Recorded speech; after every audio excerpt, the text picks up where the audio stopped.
We're in Ypsilanti, Michigan for a pretrial hearing. 32-year-old Mason Hurst has been charged with indecent exposure. 3 years earlier, Hurst was busted for exposing himself in public. He was cited and ordered to appear in court, but when he didn't show, a warrant was issued for his arrest. A year later, Hurst was taken into custody, and a plea of not guilty entered on his behalf. He was released on a $100 bond, and today he appears before Judge Elaine Washington to discuss next steps in the case. The prosecutor is Tiffany Woods. Hurst is represented by public defender Matthew Mansour. All right, we're here for a pretrial in this matter. What is the status of that, please? I was just going to request an adjournment. While his attorney requests to push the hearing to a later date, Hurst seems to be a little preoccupied, and the judge takes notice. Mr. Hurst, are you rolling a joint at this moment? No, this is tobacco. I have a whole pouch of tobacco. Here, let me grab it for you.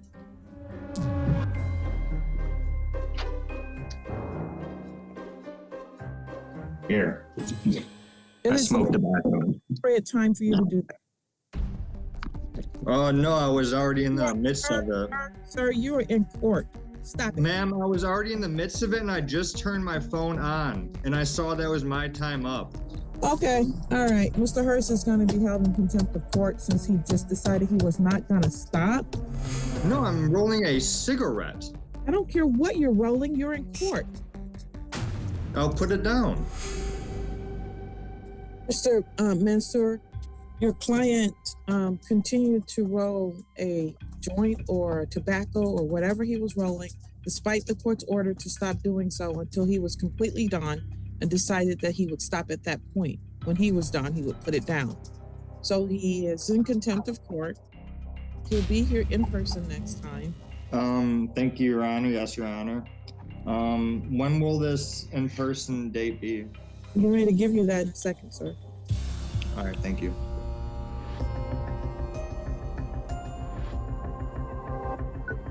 A month later, Hurst appeared in person at his next hearing, and the judge dropped the contempt charge. But when he failed to show at subsequent hearings, another warrant was issued for his arrest. He was taken into custody and then released on a new $20,000 bond. His case is pending.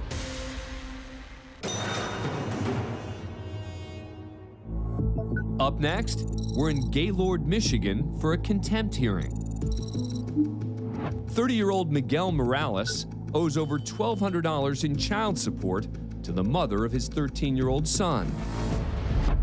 12 years earlier, the court ordered Morales to send her $252 a month. But he hasn't made a payment in 5 months, so today he appears remotely before Judge Kevin Hesselink, who will determine if Morales will be held in contempt of court and possibly go to jail. Mr. Morales. Yes, Are you employed? I'm not right now. Why not? I'm looking for work. I lost my license earlier this year, and that really limited my transportation. And they have a position. It's a factory they want me to start at. Mr. Morales, I hear what you're telling me, but I don't know that you're hearing what the court is telling you. You are here for me to address the issue of contempt. That means I'm trying to decide whether I should send you to jail for not doing what you're supposed to be doing, which is have a job and make your payments. Right, and I understand that, and I'm expressing to the court now that it is insanely difficult to find work when you don't have transportation. There are people every day who get jobs and have jobs in your exact same situation. They don't have a vehicle, but you can catch a ride. No, I can't. That is what I'm telling you. I do not have the support for this. I've been doing what I can, and I'm tired of being told I'm not. I'm tired of it. All right, Mr. Morales, I'm going to say some hard things to you, and I want you to just listen to them. I don't want to hear any response from you. I just want you to sit there and listen to this. Okay. What I hear from you is you talking yourself into believing that it's okay to not have any work for almost a year. Quite frankly, that is a... No. I didn't ask you to respond at all, sir. What you asked. This is ridiculous. Mr. Morales, I did not ask for you to say a thing. I asked you to sit there and listen to what I'm saying to you. I don't agree with what you're saying. Mr. Morales, I did not ask for you to speak. Sit and listen. What I'm hearing from you is that you're not working absolutely as hard as you possibly can to get a job. That is the bottom line. You have an obligation to pay what you're supposed to pay, period. Now, I'm going to give you an opportunity to get this job that you've been talking about. But by all rights, I should be sending you to jail. So I need you to grow a pair and get a job and make your payments. Period. End of story. We're going to set a hearing in January. And if the payment is not made in full before the next hearing, there is no question. You will go to jail, you will not collect $200, and you will not pass go. Have I made myself absolutely clear? Crystal, Your Honor. Thank you. Go do what you're supposed to do. That's all for today. Morales was given 3 months to pay his outstanding child support balance, or he could face jail time.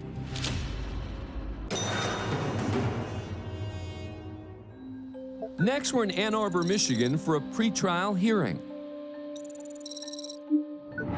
47-year-old Dwight Miller has been charged with carrying concealed weapons, possession of firearms by a prohibited person, and brandishing firearms in public. A month earlier, police say Miller approached a woman, brandished a gun, and threatened her. He was arrested and released on $500 bond, but then arrested again a month later on an unrelated charge. Today, Miller appears from the county jail before Judge Cedric Simpson. Prosecuting attorney Ashley Londy Feltz is in the courtroom, as well as Miller's public defender, Michael Gaddy. The hearing gets off to a bumpy start. Mr. Miller, can you state your name, please? My name is Dwight Miller. I'm American State National. I'm here on special appearance at Stallings George Station, bro. Miller has identified himself as an American State National, a group known for using similar language and courtroom tactics as sovereign citizens. Okay, how are you intending on doing that? Can you show me your delegation of power and your oath of My office? delegation of power. Yeah, I Came from the people of Washtenaw County that elected me. I have a certification of election in back. You want it? Mr. Miller, as your I would like attorney, a copy of your surety bond, please, and your oath of office. My surety bond. I don't have one. I'm insured by the county. You don't have a surety bond, huh? Public Defender Gaddy tries to steer his client into safer waters. Mr. Miller, I'd advise you not to continue this line. Are you serious? Can I get a breakout room with my attorney, or my so-called attorney? So-called attorney? No, he's a very good attorney, and he's not a so-called attorney, and you'll not refer to him that way because as you won't be disrespected, neither will he. Okay, may I speak with the attorney in a breakout room? You can do that on your own time. He doesn't get a breakout room here because he's live in the courtroom. Okay. So what are we doing with his case now that my jurisdiction has been established? I'm putting the motion in for dismissal. Ain't no so-called witness or victim assigned. Mr. Miller, I would advise you not to say anything more. Given the circumstances, it may be prudent to discuss this matter further, and this might be something we want to set over for a week. No. I'm not worried about no new lies. They want to switch it up to make it seem like I'm threatening somebody. I ain't threatening no one. Okay, but we can't resolve all I never that today. threatened no one. Okay, so look, we can't resolve that today. And I think the best thing so that everybody can try to figure out what's going on is I'm going to adjourn it out a week. Rather than 2 weeks. I'll try to expedite it. Let's see if we can get to the bottom of it all. So, probable cause conference. Your Honor, Probable cause conference will be adjourned.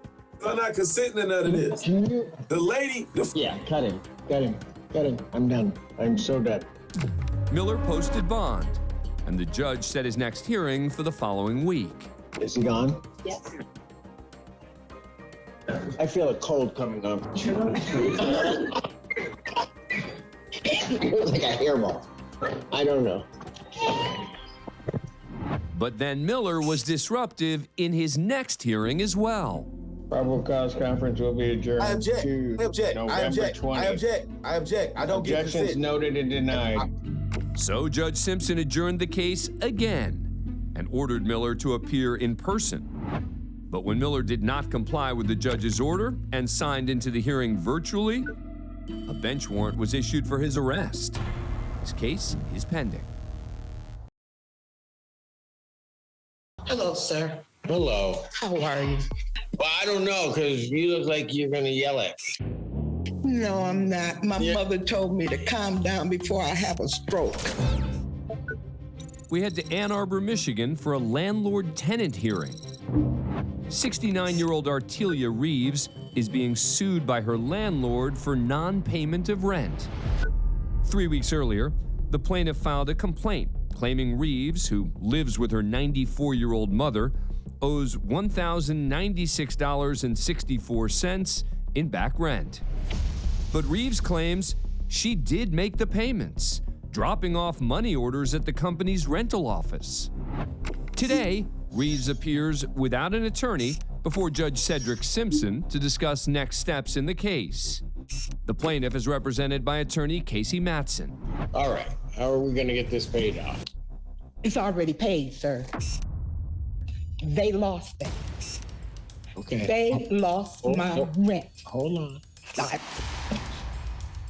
I'm trying to stay calm, sir, but I am so upset because I have never went without paying the rent. And can I say something? They told me that I had to run this thing down. I called MoneyGram. MoneyGram said that one money order was cashed on the 7th. Another one was cashed on the 8th. What the heck? Okay. And then you gonna send me papers talking about find it? You find it. I told them you lost it, you find it. Doggone they time. I'm not happy. My mother is 94 years old. She has a colostomy bag. We cannot afford not to pay our rent. She's 94. Ma'am, Yes, sir. what I need you to do is, if you got confirmation that those were cash, I need you to get written confirmation from MoneyGram that that has happened. Bring that to the next hearing. Okay, sir. All right. The judge delayed the hearing so Reeves could gather documents proving that her money orders were cashed. 2 weeks later, the parties meet again before Judge Simpson. Hello, sir. Hello. How are you? Well, I don't know, because you look like you're going to yell at me. No, I'm not. My mother told me to calm down before I have a stroke.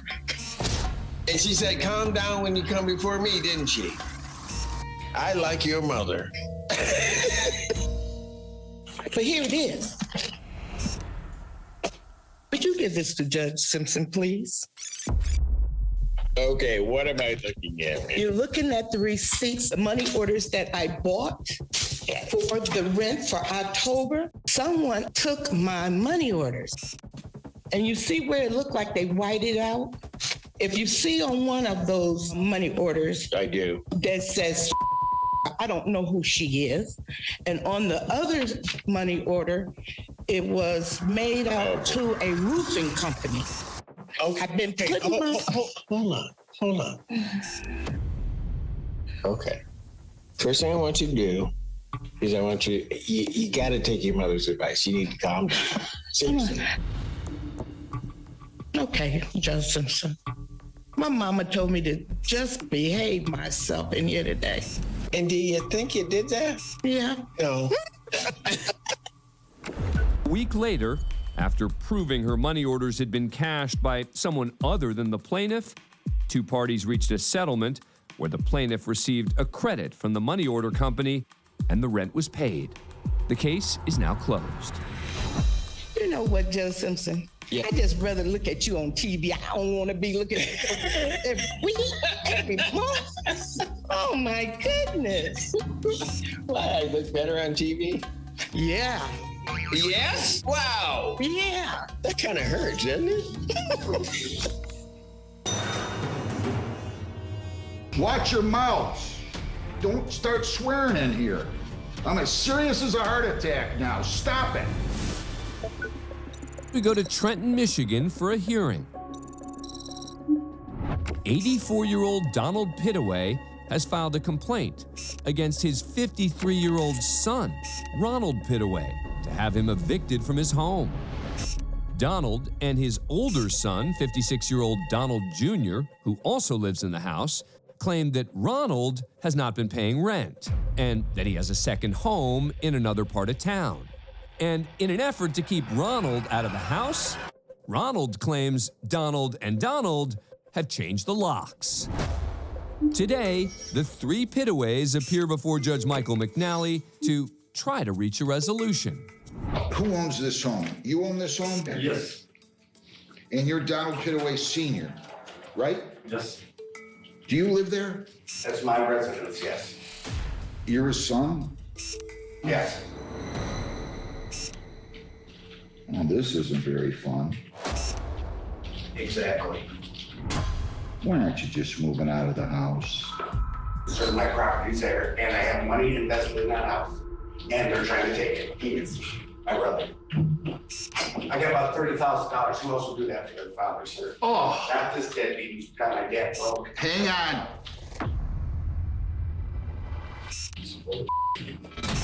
Watch your mouths. Now listen, don't start swearing in here.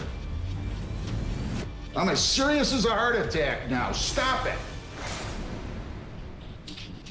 Yes, sir.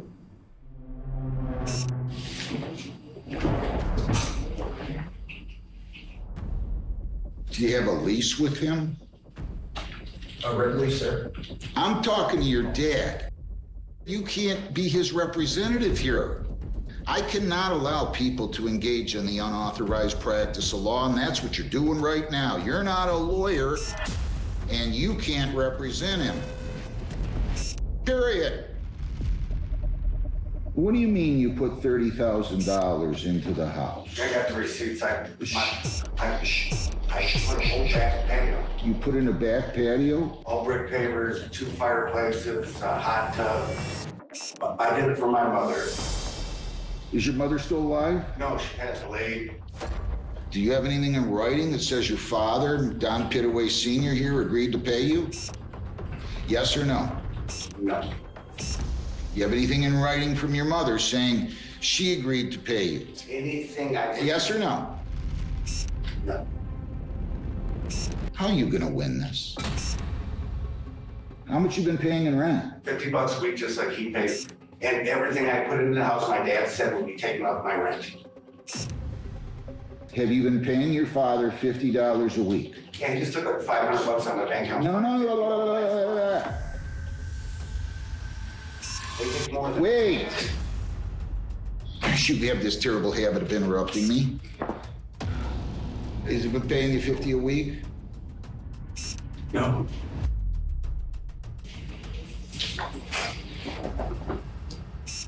Oh, how do families get this angry at one another? By now, Judge McNally seems to have heard enough. I'm adjourning this case 1 week. I find this incredibly sad. How many dads you got? 1. Okay. Stop acting like children. The case was adjourned, and 3 weeks later, both parties agreed to dismiss the case and figure out a resolution outside of court.